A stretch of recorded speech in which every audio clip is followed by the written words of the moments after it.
Hello. Oh, what a privilege to be here. Let's jump right in because we don't have a lot of time and I want to make sure that we get some time for Q&A later.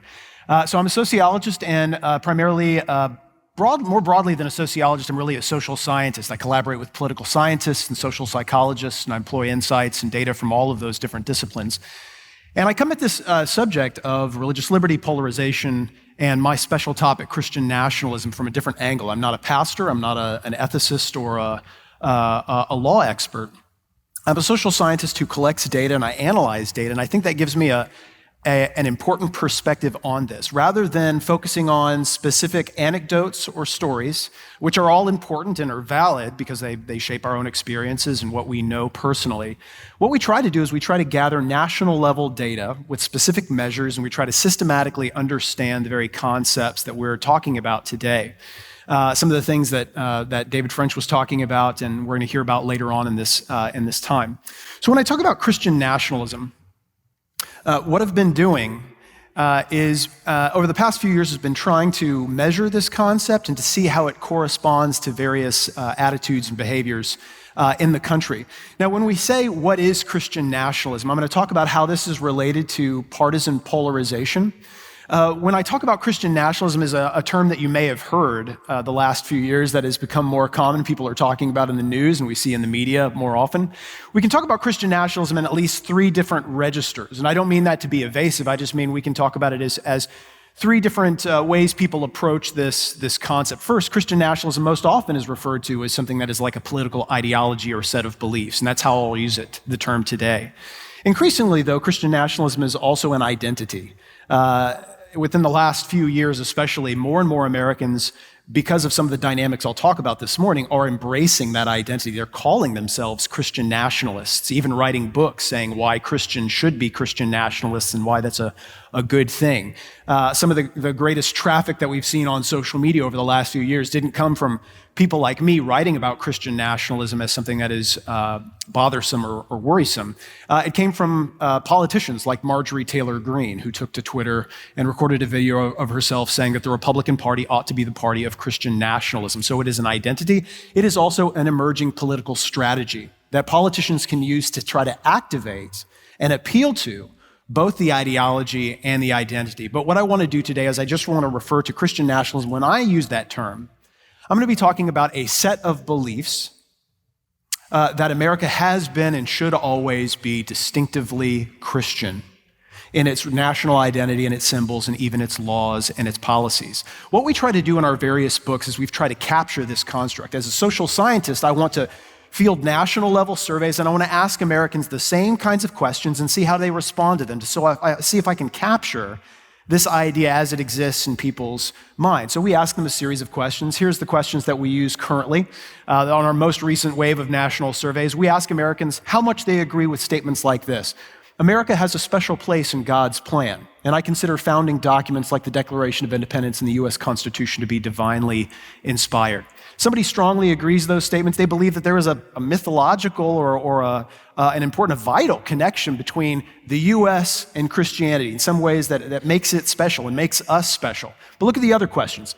These have more to do with the vision of Christian nationalism. That is the kind of world that we would like to see and how Christians will be involved in our government. The government should declare the U.S. a Christian nation, that the Bible should be the foundation of our legal system. Christians have a responsibility to gain control of our central institutions. And I consider being a Christian an important part of being truly American. My kind of Americans are the Christian Americans. So what we do is we look at how Americans respond to these, and those who strongly agree with these statements, we would say are closer to what we would consider somebody who subscribes to Christian nationalism. We create a scale going all the way from 0 to say something like 24 or 28, depending on which questions we include in that particular scale. And it's important to keep in mind, I usually don't like referring to people as Christian nationalists. Unless they self-identify that way. I prefer to talk about this as an ideology that exists on a spectrum or a set of beliefs that exist on a spectrum. Calling somebody a Christian nationalist is really a conversation stopper. It's kind of like calling somebody a racist or a Nazi. I would prefer to speak of this as something more that people can be really rejecting strongly, something people can be ambivalent about, which is where most Americans are, and people can be true believers in. People can be strongly adherent to this ideology. Now, why is this a problem? We're going to get into another angle on this today, but we have done dozens and dozens of studies over the last few years on the various attitudes and actions correlated with Christian nationalist ideology. We control for a variety of different factors: where you live in the country, your level of education, your partisan views, your ideological identity, conservative, liberal, all those kinds of things. And we seem to be able to isolate the influence of Christian nationalist views on various outcomes. And those include, right, racial and ethnic prejudice. You're more likely to be racially and ethnically prejudiced, xenophobic, and Islamophobic included. You're more likely to hold anti-democratic views. You're more likely to buy into conspiratorial beliefs. And you're also more likely to submit or to affirm authoritarian forms of violence. Now, something I ran to the back as soon as David French spoke about this, because I wanted to change something. We've also done a study on how Christian nationalism corresponds to issues of free speech, and I wanted to throw this up on the PowerPoint in response to something he had mentioned, because I think this is really important. David French emphasized how important the idea of free speech is to what it means to be an American and religious liberty itself. So what we did a few years ago is we asked Americans on a national survey. We gave them a list of the Bill of Rights. And we just said, which right is the most important right? You might think that the more somebody subscribes to Christian nationalism, the more likely they would say religious liberty is the most important right. Clearly, actually, the most important right for those who score highest on our measure of Christian nationalism was gun rights. Second Amendment, they're more likely to say that gun rights are the most important right. But watch what happens to freedom of speech as you are more likely to agree with Christian nationalism. So that across the bottom of that scale, that is our Christian nationalism measure.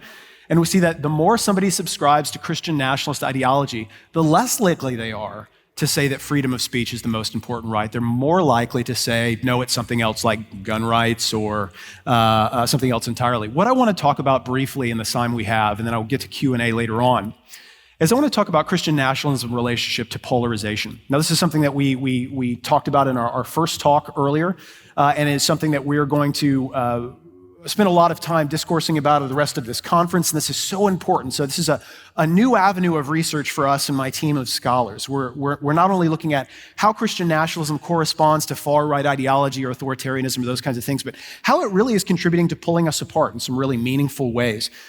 So first, we need to understand something about polarization research. So I want to give you a crash course on the political science research on polarization, how it works and why we're polarized. First, we need to understand something about human beings themselves.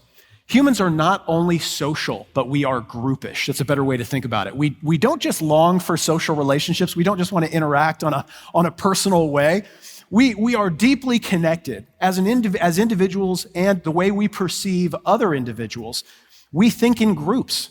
We are born in groups. We are raised in groups. It is a fictitious, fantastical idea that people would be raised by wolves and apart from social relationships, that we are individuals in any kind of way. That is a fantasy. We are born into groups, raised into groups. We are built at the brain level, we are built for groups.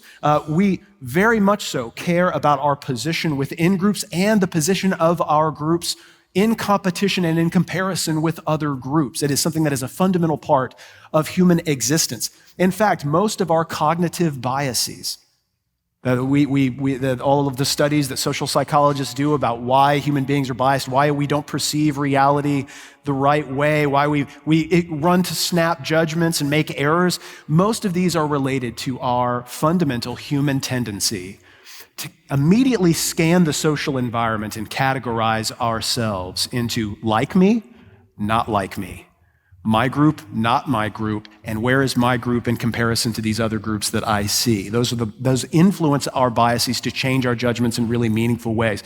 I want to introduce you to a concept that I hope sticks with you. All right, so I'm gonna quiz you later on this. I want you to remember this phrase. This is called social identity complexity. All right, so maybe you've never heard of that before. It's a few decades old, but it is something that has existed for a while in social psychology and is emerging in political science and sociology, but is a very important concept to understand polarization, the process of polarization as we see it, social identity complexity. And it's captured by this picture. So here I've got three really group membership identities. Now, we have lots of different membership identities. We have different groups that we belong to, sports teams and neighborhoods and communities and towns and universities and religions and races and nations and all those kinds of things. So we have lots of different overlapping identities. But social identity complexity looks at how Americans or how people, individuals, perceive the overlap between their in-groups that they're involved with. People with low social identity complexity, people who score lower on these measures of how they perceive their groups overlapping, they perceive their in-groups as overlapping and convergent. What they focus on is that middle part right there. When they think my in-group, people like me and the people whose position or opinions I value, they think of all the people who share that same identity, that they are also, in this example, white, American, Christian. Right? And that is low social identity complexity. And people who are outside of those three categories are outside of their in-group, they're other.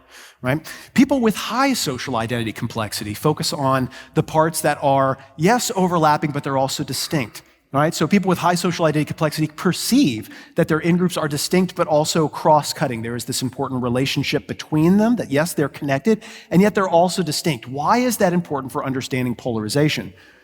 Well, people with high social identity complexity tend to be, consistently across various studies, they tend to be more tolerant. They tend to have more tolerant attitude. They're less likely to show prejudice and distrust for various groups. Why? Because they seem to be able to hold difference in tension. Right? They acknowledge that I live in a world of different overlapping groups, and some people are different and some are alike in some ways, and so they have lots of different relationships, and they enjoy that kind of thing. And so people with low social identity complexity see people in their in-group, their most important group, as all sharing the same identity. People with high social identity complexity, people who are more tolerant, less prejudiced, are more likely to see that, yes, I'm a part of groups that share overlap, but they're also distinct in important ways, and that's okay.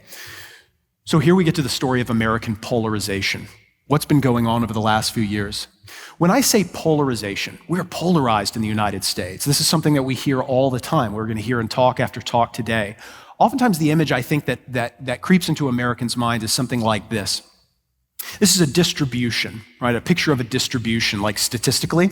And when I show this distribution, what I'm showing you is a bimodal distribution. You see the peaks on the various sides and there's nobody in the middle. So this is what people have in mind. We have in mind that people are moving towards extremes. They're having extreme left views and extreme right views. Everybody's running to the polar opposite ends of the political or ideological spectrum, and there's no more moderates. There's nobody in the middle who's like me, and we feel left out and we feel like I'm homeless and I'm isolated, and why aren't there just normal people? The fact is, you actually are a lot more normal than you know. The American political landscape actually looks more like this. Despite what you may have heard, it looks more like a bell curve with most people in the middle around most social issues, and there are very few people on extremes. This actually surprises my students when I survey them at OU. I'll distribute surveys around various classes that I have, and these are 100-people classes. And people will expect that they'll be polarized or that it's college kids, so they expect everybody to be on the left or something like that. And what we see is we actually see a picture like this. We see most of my students end up being like moderates or independents. They're not really committed to either party or either kind of ideology. And we have some people who are a little bit left and right, and very few people on the extremes. Now, we get that mistaken impression because the people on the extremes are the loudest. The people on the extremes yell a lot, right? The people on the extremes are the ones who run the shows. And the TV shows and the social media algorithms, they appeal to those extremes. And so it gives the false impression that these are the folks that dominate the population in terms of numbers. And they're not. Most Americans happen to be in the middle. What does polarization mean then? Are we really polarized? Well, yes, we are, but it's a different kind of polarization. It means something different. So what has happened over the last few decades is that we have gone from this, right, where Democrats and Republicans are on the left and the right, right? So we know this. But a few decades ago, say back in the 1950s, 60s, and 70s, what we had is a picture that looked more like this, where there was a significant amount of overlap that Democrats and Republicans shared in these in-groups, right? So just give you some examples. It used to be where the Republican Party had a fair amount of moderates and even people who are a little bit more progressive, and Democrats had a high number of liberals and moderates. Sorry, it's not just liberals, but moderates and even some conservatives. In fact, in the 1970s, you actually had more people who identified as moderate in the Democratic Party than liberal at all. And we had, I'll give you another example. So look at evangelical. Evangelical is a word we almost associate as synonymous with the Republican Party these days. Did you know in the 1970s, we have survey data that shows you were just as likely statistically to be an evangelical Democrat as you were a Republican, right? There was no real statistical difference. You were either one party or the other. You couldn't tell. It was not a dead giveaway as to what party that you supported. But that is not the case anymore, is it? Right? What has happened is we have sorted, and that is the story of American polarization. We have gone from this picture that you see, to this. Right? So we have consistently aligned our identities underneath our partisan identities to where we are neatly sorted along specific kinds of groups that we affiliate with. So you know this. This is the picture that you get when you think of how Americans have been divided along these kinds of various groups. When I say Republican, you could guess that somebody is more likely to be conservative and disproportionately white. Evangelicals make up 40%, an increasing percentage of the Republican Party. About 70 to 80% of the Republicans are white conservative, or not white conservatives, but white Christians. More likely to be rural and strongly support Christian nationalist views. Whereas on the Democratic side, you're still more likely to be comprised of liberals and moderates, non-white Americans, a disproportionate number of non-white Americans, secular Americans, or at least non-evangelicals, urban, and they strongly reject Christian nationalism. So what does this mean? And how does that factor into this thing I talked about, social identity complexity? Well, basically, it means this. As we as a society, we are essentially funneling everyone into low social identity complexity and increasing intergroup intolerance. We have created a situation, remember those overlapping circles? We've created a situation to where our in-groups really do just overlap, right? Like everybody in my in-group is increasingly just like me on a variety of different characteristics. If I identify as a strong Democrat, say, well, it is strongly likely that everybody within my in-group is also urban, secular, or non-evangelical, doesn't like Christian nationalism, distrusts it completely, consumes a certain kind of like social media, consumes certain products. I drive a Prius or something like that. Whereas if I identify as a Republican, it is increasingly the case where everybody in my in-group is also going to be likely white, likely Christian, conservative Christian, or at very least pro-Christian conservative, is going to be rural or suburban, favors Christian nationalism as something that sounds kind of good, and they drive a pickup or something like that, right? So like it goes from everything to our group memberships to our consumption habits, which also say something about us politically. And so we are creating essentially a situation in which all of us are being driven into low social identity complexity where we don't even, it's not that we don't acknowledge that our groups overlap, is that they increasingly do not overlap. We are forced into these well-sorted relationships and communities, and it is killing us. It is something that is driving us apart and increasing our intolerance, our hostility, our distrust, and Christian nationalism plays a part in this.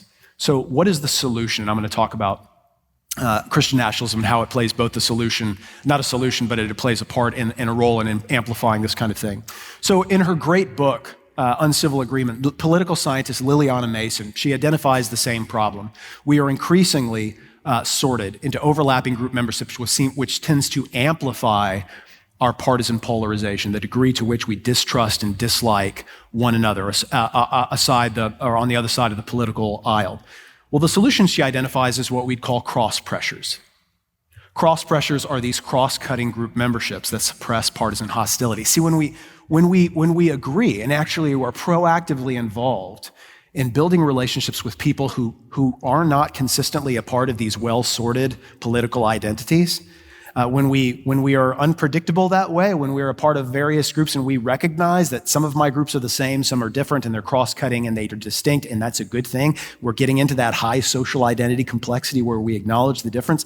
It suppresses polarization. It actually reduces that. I'm going to show you how in just a second.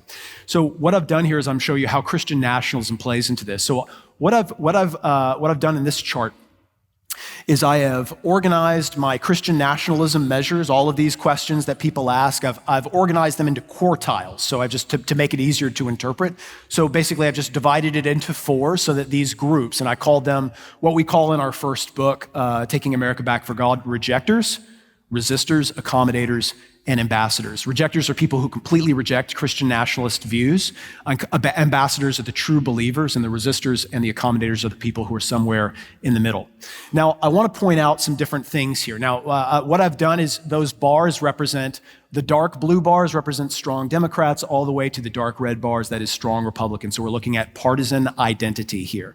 Look at how these correspond. First, the first thing I want to point out, the group that is the most consistently polarized. What I've done here, and I want to show across if you can see on this computer right here, this axis right here is a really standard measure of partisan polarization. 0 means that you see no real difference in your ratings between the party. Like you rate on a feeling thermometer from 0 to 100, you rate Democrats at a 30 and you rate Republicans at a 30, and you don't really care either way. You rate them both at a 50, so there's no polarization. You don't see the big difference between the two, or you don't have a preference for one or the other.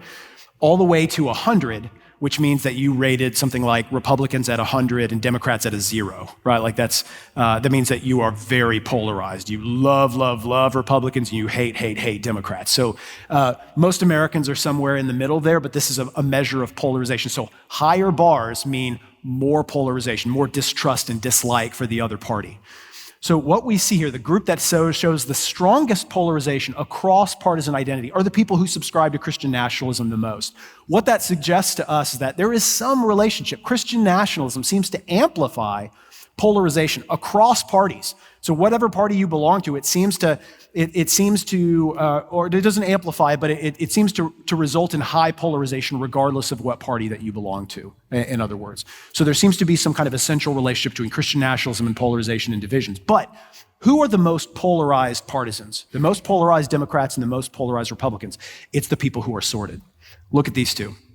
So I've used arrows to point this out. The two groups that are the most polarized are the Democrats. Surprisingly, it's not like far right-wing Republicans who are like buying into Christian nationalism. The most polarized Americans, the people who dislike the other party the most, are the strong Democrats who completely reject Christian nationalism. Now, we asked this survey in 2021, in the summer of 2021. This is just after Biden took office. This is following January 6th. That could be the result of some very intense feelings about like the results of January 6th, of the election, of talk of stolen election and those kinds of things. And so there may be a backlash or a reaction, but we find that the most polarized Americans in this survey are the strong partisan Democrats who reject Christian nationalism. They dislike Republicans the most. But who's second? Well, it's Republicans who strongly buy into Christian nationalism. But what I want to point out is that it's people that are sorted. It's people that are exactly what they should be. They're strong Democrats who reject it. They're strong Republicans who support it. What about the people who are the least polarized on this chart? I'll draw arrows. Among Republicans, it's the people who reject Christian nationalism, and among Democrats, it's the people who support it. What's going on there? Well, it's cross pressures. So this is what I'm talking about. It's when you don't fit neatly into a box, ideologically and politically, when you actually are a part of various identity groups or different belief groups that don't fit neatly within these boxes that you're supposed to fit in, you actually show the least amount of polarization. Now, I'm going to give you another example. This works the exact same way. I haven't switched just the different chart. This is actually a different chart. We're looking at political ideology, or what I'd call ideological identity in this one. So I'm looking at very liberal all the way to very conservative, but I see the exact same patterns. Who are the most consistently polarized across ideology? Well, it's people who subscribe to Christian nationalism, but look at the people who are the most polarized partisans, or the most polarized groups. It is strong liberals, very liberal people who reject Christian nationalism, and it is strong conservatives who completely adhere to it. So it's the people who have stacked their identities in that way who are the least polarized. Well, the least polarized there at the bottom are the very liberal people who embrace Christian nationalism and the very conservative people who reject Christian nationalism. It's cross pressures.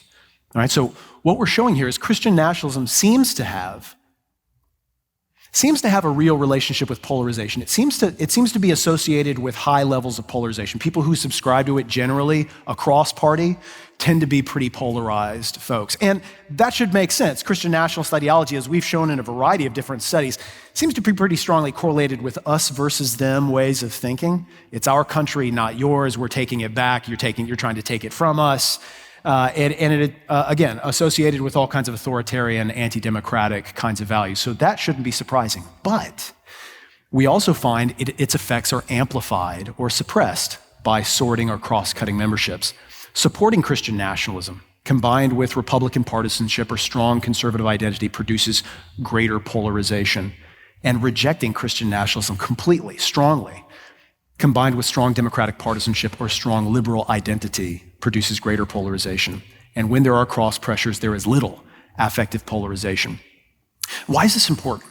So most Americans don't actually have super strong opinions on Christian nationalism. Most Americans it looks like a bell curve. When we ask these questions about what is America's relationship to Christianity and what should it be like and how should we respond to these views about Christianity's relationship historically and in the future with America, most Americans are ambivalent. They're still identify as Christians. They think more religion and politics wouldn't be such a bad thing, but they don't want to, they maybe feel weird about like overt Christian nation or Christians taking over everything, of the Bible being the foundation of all of our laws. Maybe they feel a little bit ambivalent about that, but they don't have strong opinions.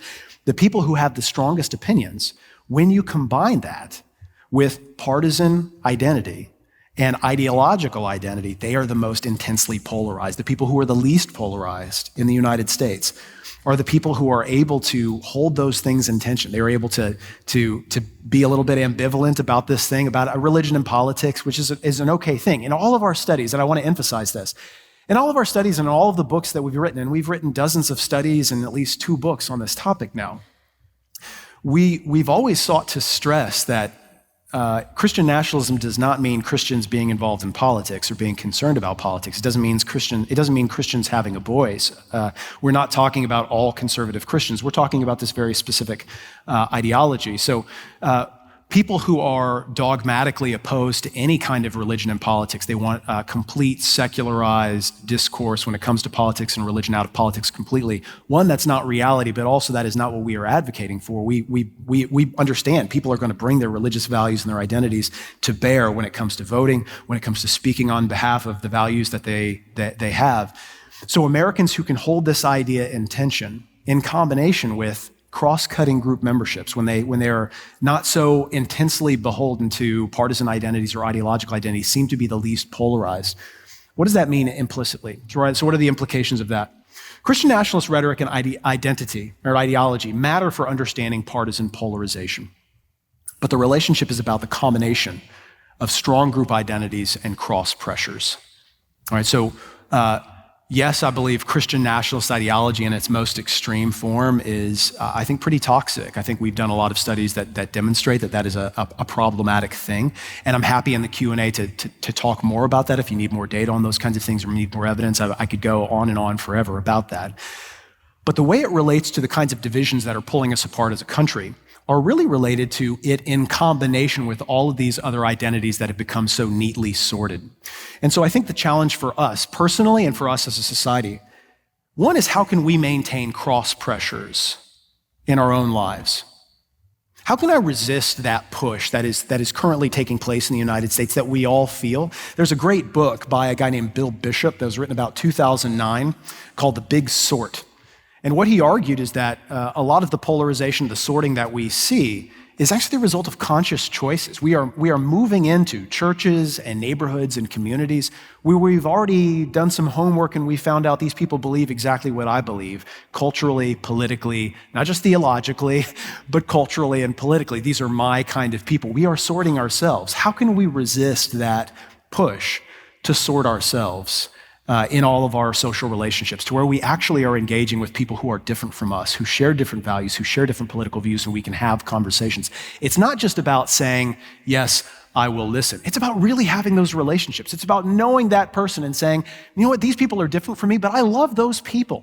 right? I have relationships, deep relationships with those people, and I trust that they even though they may have a different view on this particular political issues, there are some common values that we share. Here's how we bridge those divides, right? Cross pressures are really the key to be able to suppress this kind of animosity.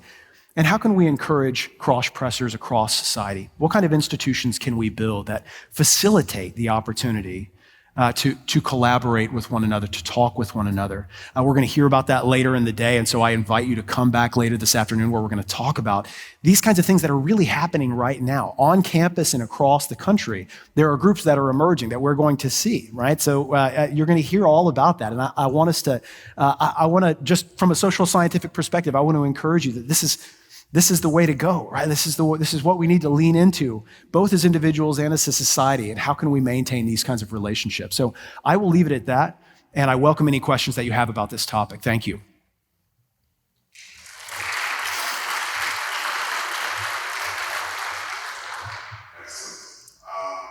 First question.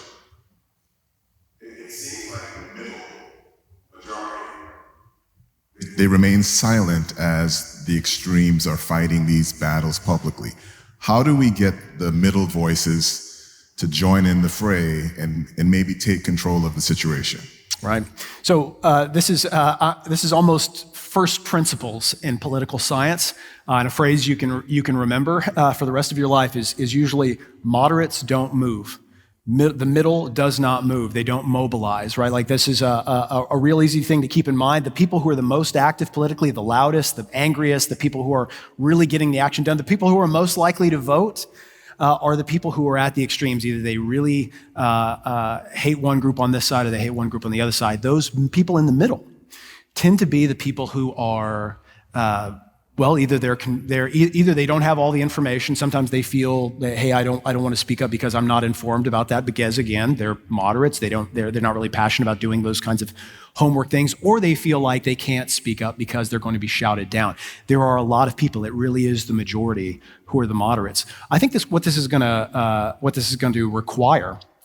And I think at various levels, I think at the level of, David French was talking about this, I think at the level of individual relationships, we need to create space. Social media has been such a toxic place for this kind of thing where you come out and you say, hey, let's listen here, or let's have a conversation, or let's not be so hasty, and all of a sudden you're both sidesing evil, or you're like, if you're not with us, you're against us kind of rhetoric. It will take some courageous getting out there to say that, you know what, I believe we have to have a conversation with one another. So it actually takes us being courageous enough to make those kinds of claims. But also, I think at the institutional level, I think we need to continue to make space for those conversations to happen, so that real people can see that, you know what, these divisions are manufactured. These divisions are something that plays into ratings. And it plays into social media algorithms, and it plays into politicians' checkbooks, and the kind of anger and rage that we feel that ends up amplifying donations and amplifying votes and those kinds of things. It's hugely problematic. Also, I will say, at the voting booth, this is something that we can do collectively to send a message that this kind of rhetoric is not appreciated. As much as we as Americans like to think that so much of what we do is because of our individual choices, and we're very grassroots, and this is just some kind of bottom-up thing, we are also, a lot of the rhetoric that we see is top-down. The sorting that I've talked about up on the PowerPoint, that actually happened at the elite level decades before it happened at the individual level. So our congressmen, people in our politicians were already sorting along these lines years before we started doing it. And as they sorted, and their rhetoric that they used to try to mobilize people became more divisive, became more heated, and they started to play into that. And we have followed suit. So what we can do to counteract that is we can send a message at the voting booth. I want to vote values. I think that's good. So I'm not telling you which values to vote. But I do believe political candidates who want to use that hyper-partisan, polarized, demonizing kind of rhetoric need to be sent a message eventually that this is not the kind of politics that we support. I'm not saying moderate about values, I'm saying moderate about the kind of language that we use to refer to partisans, that we are all Americans, that we are united in our values, that we all have common problems that we need to face. And so politicians need to know. I think 2022 was a good example at the midterms.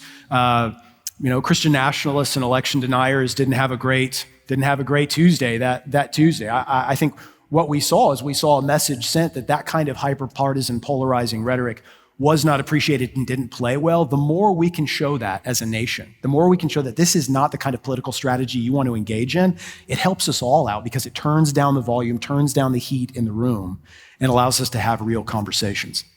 Thank you. So to help some of us understand Christian nationalism further, if we look at the African American church, or African Americans in general, rather. Right. Absolutely. They entered the public square through the venue of the church. Yes.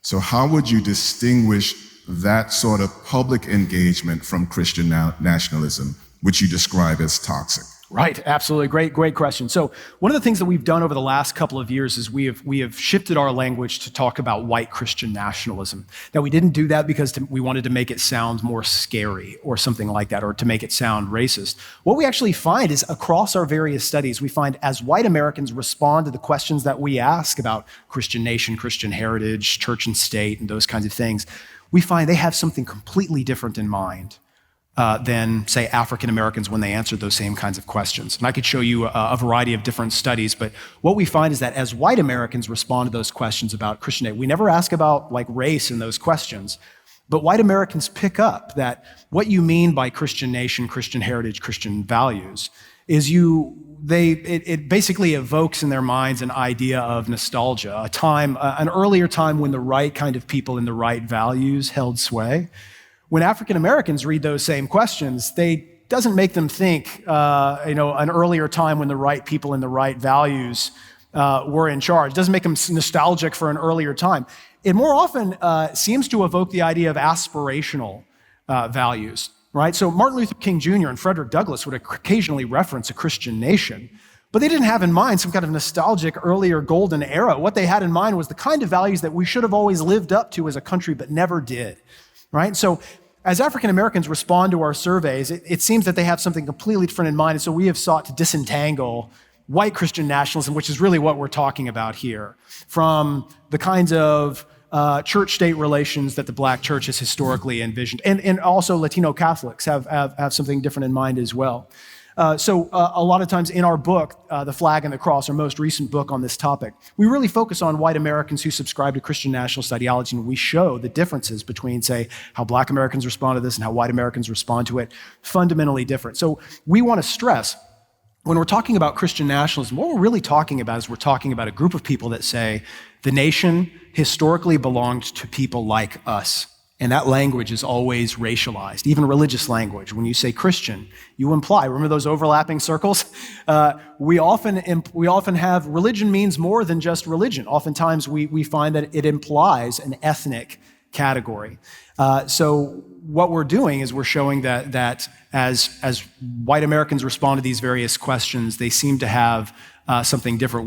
When Black Americans say affirm Christian nationalist language, it can actually make them more progressive. So for example, we have a study right now that's under peer review at an academic journal, where we find that as Black Americans in particular affirm Christian nationalist views, they're actually more likely to affirm progressive political identities, like calling themselves a progressive, calling themselves woke even. Can you imagine, like, somebody who is more in agreement with Christian national views is more likely to call themselves woke if they're African American, but if you're white American, no, it's the exact opposite. That goes into the floor. So all that to say, we need to be careful in our language, and I appreciate that question. That what we're really talking about is we're talking something more like institutionalizing the supremacy of Anglo-Protestantism and Anglo-Protestant culture rather than Christianity generally. So keeping along those lines, how does your research reflect adjustments for the changing definitions of extreme, moderate, liberal or conservative? So in our research, we tend to view labels like extreme liberal, moderate, conservative, those kinds of things. We tend to see those as identities rather than actual like representative of political views.